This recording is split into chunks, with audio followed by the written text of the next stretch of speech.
Oh hi, I was just having a relaxing swim in Scrooge McDuck's coin vault.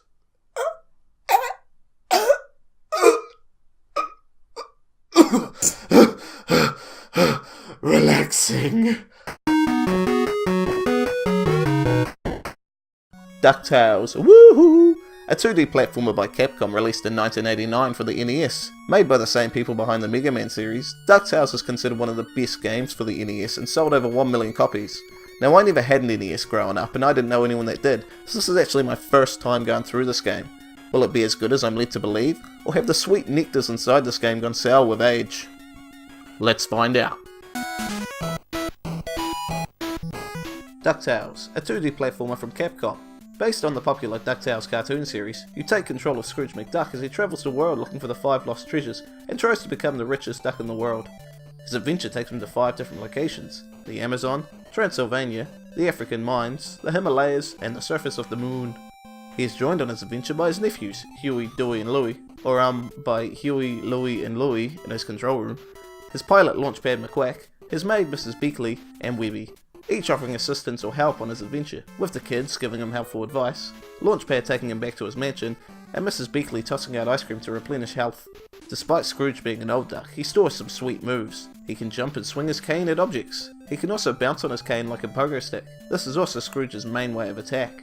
He can bounce off enemies to defeat them. He can also bounce on treasure chests to open them. The aim of the game is to make as much money as you can by collecting red and white diamonds that are hiding inside of treasure chests that enemies drop or are hidden within each stage.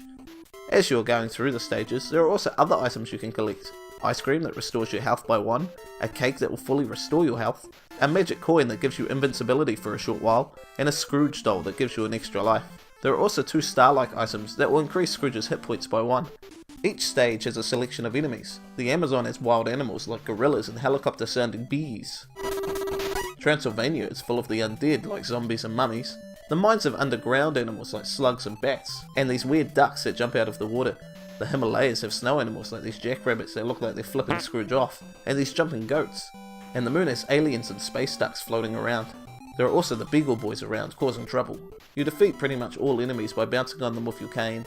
DuckTales is a game full of secrets. You can jump on top of certain walls and find hidden passageways to discover treasure or extra lives. You need to keep an eye out for these if you want to make as much money as you can. Another good way to make money is by seeing Launchpad in each stage. He'll take you back to your control room so you can bank the money you've already collected, and it also lets you go through the stage again to grab more money. If the 10,000th digit is a 7, Launchpad will take you to a bonus stage where Gyro Gearloose will throw you diamonds as you chase him. At the end of each stage you come across a boss that's holding onto the treasure of that land. You need to defeat the boss to get the treasure by, of course, bouncing on them.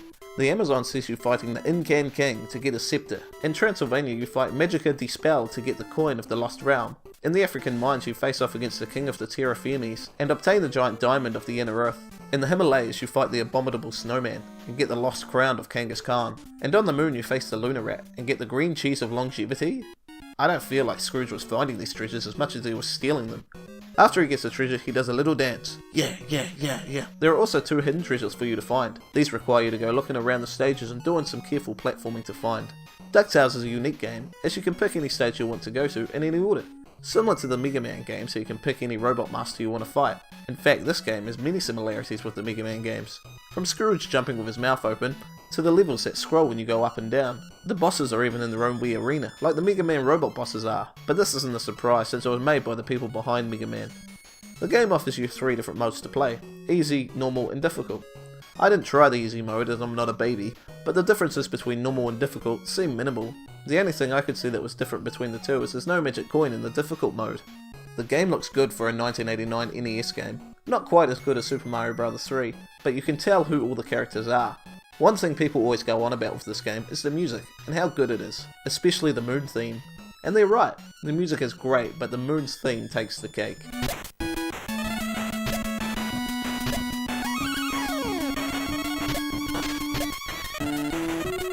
But something I had a problem with is the controls. Scrooge controls great for the most part. The problem I had was with his cane pogo move. You need to jump, then hold down on the D-pad and B at the same time. You need to hold this until he bounces, then you can just hold the B button to continuously bounce. It's that first bounce that gets me. If I need to jump on an enemy that's moving, I need to jump while holding across, then hold down and B while still moving across, and hold that until I hit the enemy. Many times I'd let go of down before bouncing and get hit by the enemy. This happened to me mostly in the Himalayas stage. You can't bounce on the snow, so you can only bounce on enemies. But there are these jumping goats that jump really high, so you need to time your jump right and make sure you're holding across and down and B all at once to take out this enemy. Another thing I didn't like about this game is enemies spawn back way too fast. If you need to move back so you can take out an enemy, when you start moving forward again, the same enemy reappears. When I started playing this game for the first time, I died so many times because of these two complaints. I almost gave up on the game. I couldn't see what everyone loved about this game, but I pushed through and my skills improved and I started to see how good this game is. After you've collected the treasures from each stage, you are taken back to Transylvania to face the final boss, Count Duckula. Not a very tough boss, but it does require some platforming skills, bouncing off bats to land on him. After you take him out, Magicka the Spell and Flint Glumgold show up and you need to race them to the top for the treasure. When I first beat Count Duckula and this showed up, it really threw me off. I wasn't expecting it, but I thought it was a fun idea. After beating Magicka the Spell and Flint to the treasure, you get treated to a cutscene of Scrooge and all his money. But if you beat the game with over $10 million, and with the 2 hidden treasures, you'll get a secret ending of Scrooge sitting on top of a pile of money wearing a saucy crown.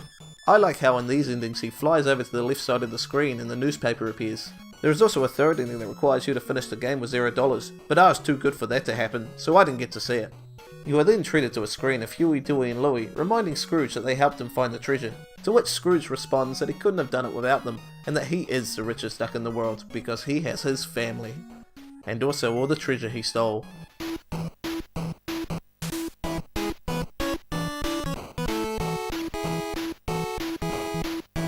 I was nervous about playing this game, but in the end I really enjoyed it.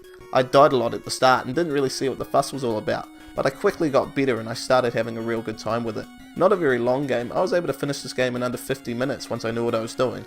I would recommend this game to someone that found the Mega Man series a bit too hard, or as someone's first platformer on the NES. The bosses aren't that difficult, and the platforming's not as hard as the Mario series on the NES. Well, I gotta go stuff a chicken real good. I guess that's why they call me Captain Boom. Wait, what?